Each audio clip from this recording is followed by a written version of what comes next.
Deuxième grand titre de cette édition. Hier vendredi, la ministre de la Communication, Afoussiata Bamba Lamine, était face à la presse dans son ensemble.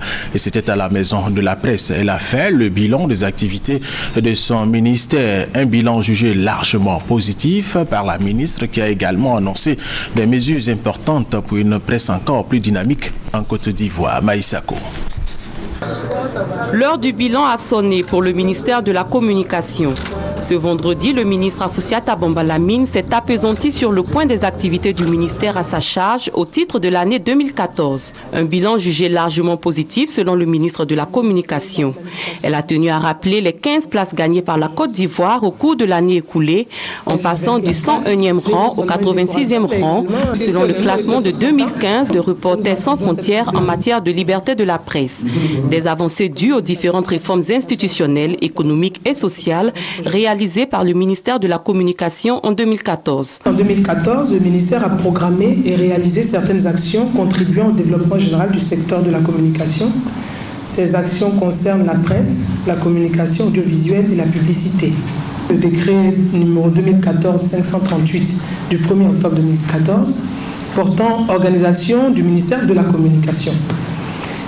Ce décret important introduit des innovations majeures, notamment la création de 2 nouvelles directions, dont l'une en charge de la planification et des statistiques et l'autre des ressources humaines. Par ailleurs, d'autres réformes institutionnelles sont en cours pour prendre en compte la transition vers le numérique, puisque nous allons passer évidemment au numérique, et à la presse également en ligne. Nous proposons la révision des 2 lois jumelles, donc la loi portant régime juridique donc, de la presse, et celle portant régime juridique de la communication audiovisuelle. Cette conférence était aussi l'occasion pour le ministre de la Communication de saluer les performances au cours de l'année 2014 de la radiodiffusion-télévision ivoirienne, le quotidien Fraternité Matin et l'agence ivoirienne de presse. Ces 3 médias d'État se sont, au dire d'Afoussiata Bamba Lamine, montrés plus attractifs en proposant des programmes et rubriques tout aussi riches que diversifiés. Cet effort méritoire est en voie de réconcilier définitivement ces médias d'État avec les Ivoiriens. Ainsi, la RTI, en plus de sa mission d'information et d'éducation, a su aussi divertir nos populations. L'information que la RTI apporte à ces populations se fait à travers des reportages institutionnels, des éditions télévisées journalières, au nombre de 4, la retransmission en direct de tous les grands rendez-vous. Au nombre des perspectives du ministère de la Communication en vue de rendre le secteur plus performant, figure entre autres la finalisation de la révision des lois portant au régime juridique de la presse et de la communication audiovisuelle, comme je l'ai indiqué, l'organisation à Abidjan d'un colloque international sur la liberté de la presse et la création d'une association continentale de journalistes en charge également du respect de cette liberté. Nous allons y aider.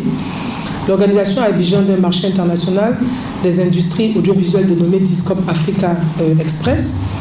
La libéralisation de l'espace télévisuel en autorisant la création de chaînes de télévision privées. Le passage de la télévision analogique à la télévision numérique terrestre. Le renforcement des capacités de l'ISTC afin de lui permettre donc de remplir ses missions de formation du personnel dans les domaines techniques spécifiques suite à la construction du bâtiment ou rééquipement matériel répondant aux normes du numérique. Créer 20 nouvelles radios rurales locales en plus des 8 déjà existantes. Concernant la RTI, le ministère de la Communication prévoit la mise en place d'un centre régional à San Pedro et à Bangourou, le renforcement du parc auto et l'amélioration du cadre de travail et de vie des agents.